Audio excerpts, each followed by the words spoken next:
What is content marketing? I think asking what content marketing is maybe giving the term a little more credit than it should have. I think the question one should ask oneself is, what is effective marketing in 2014? How do you engage your customers? How do you deliver your message to your customers? And more important than anything, how do you engage in a dialogue?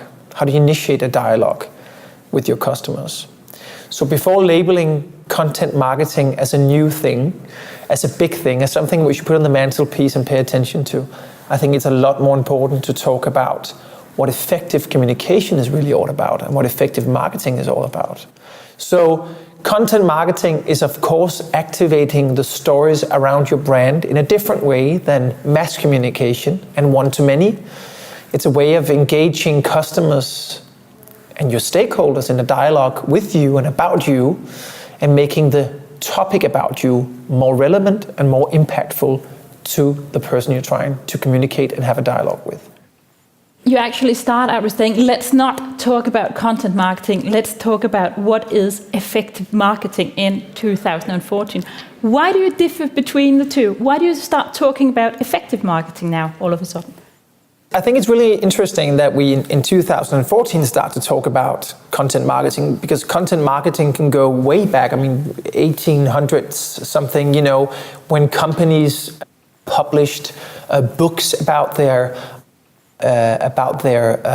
harvesting tools and published that to farmers, talk about effective ways of utilizing their land and leveraging their hard work in the fields.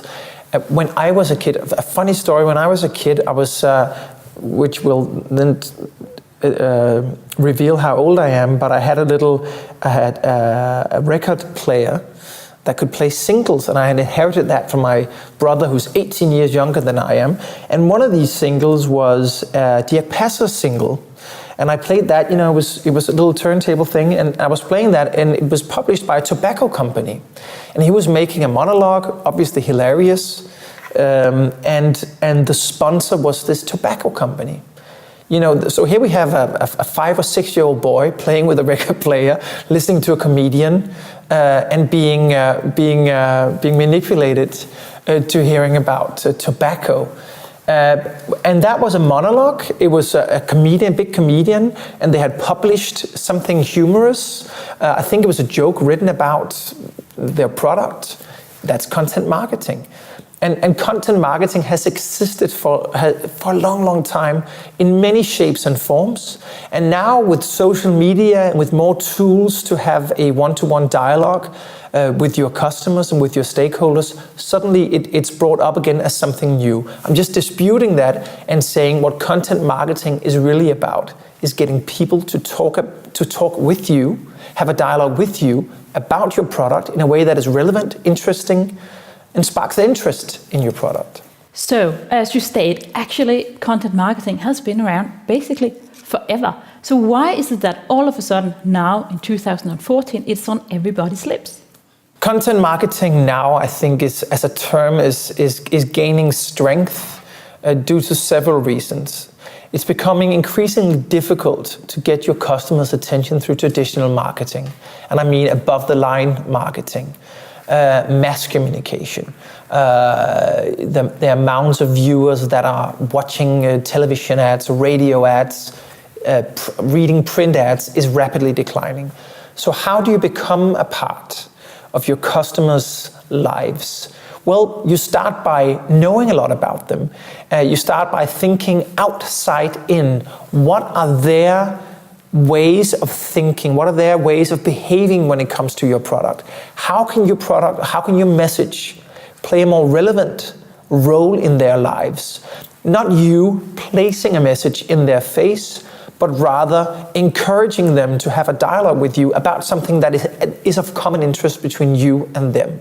So I think when we are talking content marketing now in 2014, and it rises as a term, as a marketing term that we need to spend time talking about, it's because now we have all these engines, specifically social media, but we have all these engines that really enables marketeers to have a more value-creating dialogue with customers than ever before, because you get real-time reactions, real-time dialogue about you, about your universe. And what facilitates this dialogue is then your ability to place a topic, to place something between you and them that you can discuss, and that you can engage them with. So, in my mind, it's really about understanding customers, understanding your stakeholders, having an outside-in perspective on your business. Typically, companies will sit behind closed doors, engineering a product, launching it in the market, and waiting for a reaction. Where engaging with your target audience, your customers, your stakeholders, understanding their behavior, understanding how they engage and interact with you, your message, your product, is really the gateway to having a dialogue. If you can land a message that fits with their way of behaving toward you, you have taken the first important step to have a more value-creating dialogue with them, and you can label that, often you can label that as content marketing. Marketing managers throughout the world, they have a certain budget, and they look at it, and a certain part of that budget will be allocated, for instance, to content marketing. How do you think that will look like in the future? Well, I think marketing managers of the world and CEOs of the world who are gaining more and more insight and more interest into the communication and marketing area, I think communication and marketing are moving back in the value chain, becoming an integral part of the business strategy. When it does that, it sparks the interest of the CEO, and suddenly you start asking these critical questions. And critical questions are, of course, what hinders habit thinking and what changes habit behavior. And habit behavior for a long time have been the traditional marketing plan. The advertising agencies have had an interest in that, the media agencies have had an interest in that, in developing the TVCs, in developing the online ads, in developing print ads, because in the production that was where the money was. So now what's really happening is the companies will start to change their behavior. We'll start to see how can we get more out of our marketing buck? How can we get closer to our customers?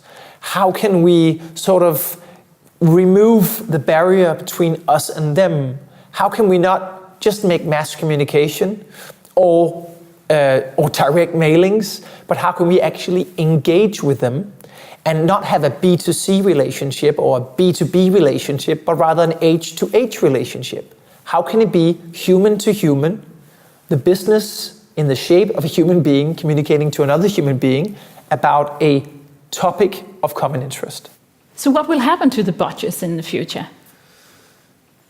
Budgets will always exist because there will always be companies helping other companies communicating or realizing their objectives. There will always be consultants trying to help a company with an effective go-to-market strategy and agenda.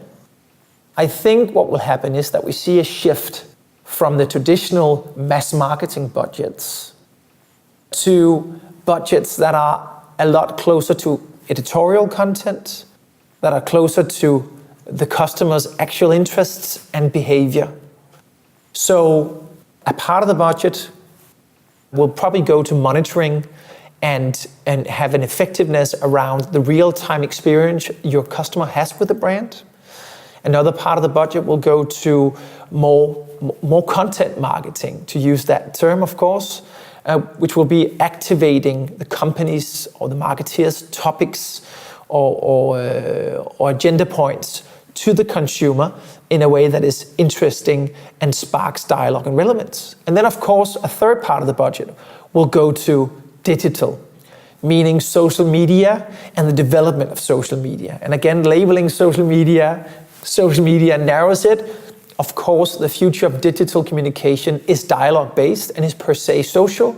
And that's why I'm saying it's important for a company to come out and not be a business to a consumer or a business to a business, but that the company embodies itself so it's more human to human, and that you can open up, have a level dialogue and discussion with your consumers. Looking at content marketing, the challenges that are with working with content marketing. What is, in your opinion, the biggest challenge working with content marketing?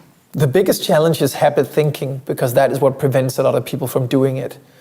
So maybe what you should do is stop making mass communication and hiring people who can engage with content. It could be journalists, it could be a talented copywriter, it could be someone else who is very good at having a dialogue with the people that you want to service, your stakeholders. It's really more about finding out what is happening around your product. What are the discussions worth having around your product? What experiences can you surround your product with that people want to engage with or engage in? So of course, we will see ads in TV many years from now. What I'm saying is that maybe that could be used as one point in the value chain to communicate to your stakeholders and your consumers. It is as important how you activate that content and having people to help you with that, so that that content is not just mass communication, but a topic of common interest between you and your consumers. So did I just hear you say, fire the marketing department and hire in journalists and other people who know how to listen to the customers? I think it'll be a catastrophe to fire the marketing department, because those are the guys who need to do this for you. What I'm saying is you should fire habit thinking, and you should try to explore different ways of reaching your target audience. So when Audi is publishing a magazine, they spark my interest in cars. And I like the Audi brand, so they give me news about cars and their cars specifically. When I receive the Eurobonus magazine, the travel magazine from SAS, it's both because I use them quite often, but also because I find it interesting to read about capitals around the world and destinations around the world. So anytime a company delivers something to me that I can use and benefit from, and that adds value to my experience of that company, then I believe that is a marketing task solved very well. If a company insists on having a one-way dialogue, on pushing messages to me without listening to my feedback or wanting my feedback or wanting my involvement, I think they have misunderstood the marketing task in 2014.